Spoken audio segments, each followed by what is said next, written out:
Sabe como um governo, na prática, se organiza para entregar tudo o que a população precisa? Saúde, limpeza, segurança. Bom, não é mágica, né? É pura estratégia. E hoje a gente vai abrir a caixa de ferramentas da administração pública para entender como os planos viram realidade. Então, vamos direto para um desafio bem concreto. Pensa só, um prefeito assume e tem uma meta clara: melhorar a limpeza da cidade e a saúde pública.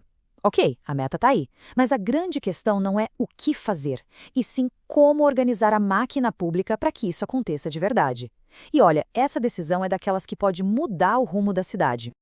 E isso não é só um exercício de imaginação, não. É um quebra-cabeça real que gestores públicos enfrentam todo santo dia. Para resolver, a solução passa por uma escolha estratégica bem importante entre duas maneiras bem diferentes de organizar o trabalho.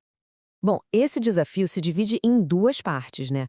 Por um lado, precisa dar uma turbinada no que já existe. Por exemplo, criar setores mais especializados lá dentro da Secretaria de Saúde.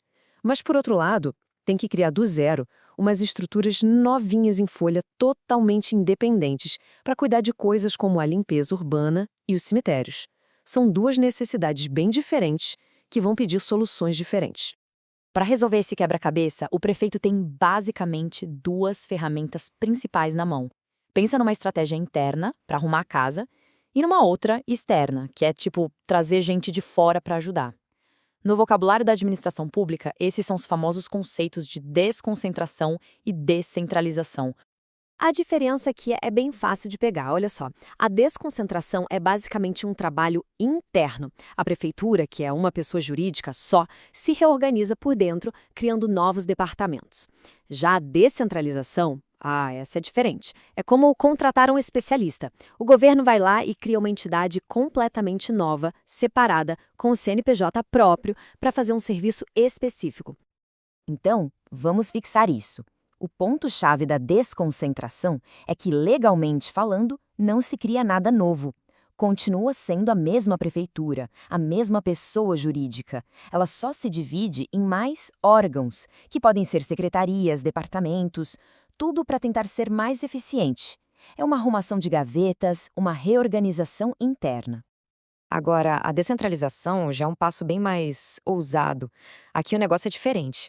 O governo, por meio de uma lei, cria uma nova empresa, sabe? Uma pessoa jurídica totalmente nova, com vida própria. E aí ele passa a bola. Ele transfere a responsabilidade de um serviço, tipo a limpeza urbana, para essa nova entidade. E ela, a partir daí, ganha autonomia para tocar o barco. Beleza, então, quando o governo decide contratar um especialista e parte para a descentralização, que tipo de especialista ele pode criar? Existem alguns modelos diferentes de entidades que podem nascer desse processo. Vamos dar uma olhada neles. E olha que interessante, o conjunto de todas essas novas entidades, essas especialistas que foram criadas, tem um nome técnico, é a chamada administração indireta. Ou seja, não é o governo central, a prefeitura em si, mas são entidades que trabalham para ela, ligadas a ela, cada uma com sua especialidade. O primeiro tipo, talvez o mais clássico, é a autarquia. Imagina que é um pedaço do próprio governo que ganhou uma identidade própria, um CNPJ. Ela tem personalidade jurídica de direito público, ou seja, ela é governo puro. É criada direto por uma lei específica e faz aquelas tarefas que são a cara do Estado, sabe? Sem pensar em lucro. Tem uma frase que resume isso perfeitamente. Pensa numa autarquia como um serviço público personificado. É isso.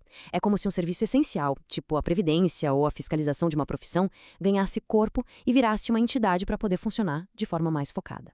Outro tipo bem comum é a fundação pública. E a palavra-chave aqui é flexibilidade, porque ela pode ter personalidade jurídica tanto de direito público quanto de direito privado. O conceito dela é um pouco diferente, é um patrimônio personalizado. Pensa num conjunto de bens que é separado e dedicado por uma causa social específica, tipo um hospital, um museu. E um detalhe, a lei autoriza a criação, mas ela só nasce de verdade depois que é registrada. Então, para deixar bem claro, olha só essa comparação. A autarquia, sempre pública, e a lei por si só já a cria, nasceu ali, com a publicação da lei. Já a fundação pública tem aquela flexibilidade, né? Pode ser pública ou privada. E a lei não cria, ela autoriza a criação. Depois tem que ir lá e registrar para ela começar a existir. Parece um detalhe, mas juridicamente faz toda a diferença. Certo. Agora que a gente já conhece as ferramentas, vamos voltar lá para o nosso prefeito e o seu quebra-cabeça. Como é que ele usa tudo isso para resolver os problemas da cidade na prática? O processo fica bem lógico, né? Vamos pensar com ele. Primeiro, Secretaria de Saúde. Precisa de mais especialização ali dentro. Bom, isso é uma tarefa interna. A ferramenta certa, desconcentração. Agora, limpeza urbana e cemitérios, isso precisa de uma gestão mais focada, mais ágil. Pede a criação de novas pessoas jurídicas. Então, a ferramenta aqui é a descentralização. Simples assim.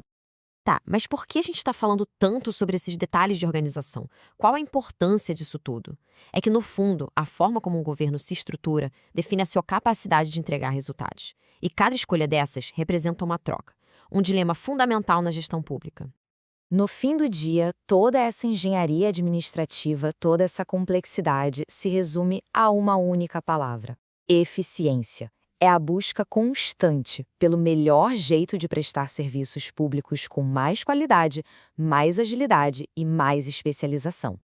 E aqui está o dilema, a troca essencial que todo gestor enfrenta. Se escolhe a desconcentração, ganha mais controle, mantém uma hierarquia bem definida. Agora, se parte para a descentralização, abre-se mão de um pouco desse controle direto, mas em troca pode-se ganhar muito em autonomia, especialização e até independência financeira para aquela nova entidade. E isso nos deixa com a grande questão que todo gestor público precisa encarar. Para construir um Estado mais eficiente, qual é o melhor caminho?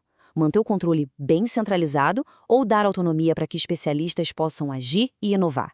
Não tem resposta fácil. E a escolha feita em cada caso, bom, ela define o futuro dos serviços que chegam até a população.